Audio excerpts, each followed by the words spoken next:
Another central aspect is which textual resources we are focusing on. And that concept of text is interesting here because traditionally we talk about text as verbal text and actually as mostly as written verbal text or printed verbal text. But today text has also a meaning when we talk. We can talk about talking as text. Then we can talk about pictorial illustrations as text. And we can widen it. But here I think that if we think of text as semiotic resources of different kinds, something very interesting happens in our understanding of how we're going to present and represent knowledge, learn and assess knowledge. So this is the traditional text. It's a verbal, printed, heavy text for school use. This is a totally different kind of text. Here you have the pictorial illustration in the center. And then there are some kind of verbal textual definitions and specifications around it. And then we can ask ourselves, what does it mean to learn about the eye? If we go back to this text, in the older times, you read about it and you were supposed to talk right about it. If we take this one, how do you show that you understand the eye without making a drawing yourself? And then comes the question, is this the limit of what is going to be assessed in this particular learning situation? If someone is looking at this page and think, well, I go to Google, I go to internet, I look up, where can I find an eye?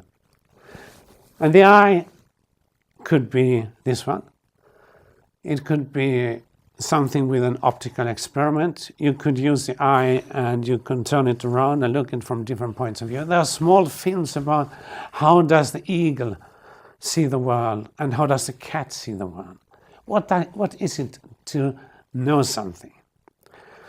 So this is one aspect that is very important. And traditionally, you had a limited time, space and text. And that was going to be learned. Today it's more open. There's lots of information outside this classroom. The teacher cannot know everything. A quiet new kind of relation is going to be established between the learner and the teacher. And of course it's interesting just to show you some example of what is culturally bound. This is a textbook from Japan. In Japan there's a tradition of using verbal text with pictorial text, which is much wider, much more used actually. So this is about electricity. So it's about how does electricity function in your daily work, but also some explanation what are the basic principles of energy, lightning, and electricity here. And this is still another example of a culturally bound text. It's the first Aboriginal textbook in history from Australia, where they can tell their story with their words, symbols, colors, and so on. So it says something that to educate is never neutral. It's also about identity construction.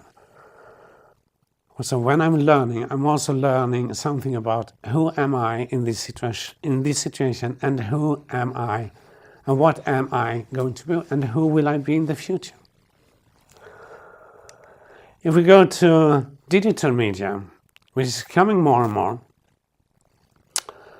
so this is a program, a play called El Patron. It's about a journalist who's going to find El Patron and make an interview within a limited amount of time.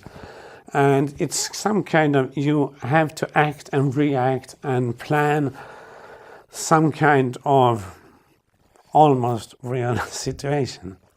But you are engaged in different ways than only with a written or printed text. So this is something new that is coming here.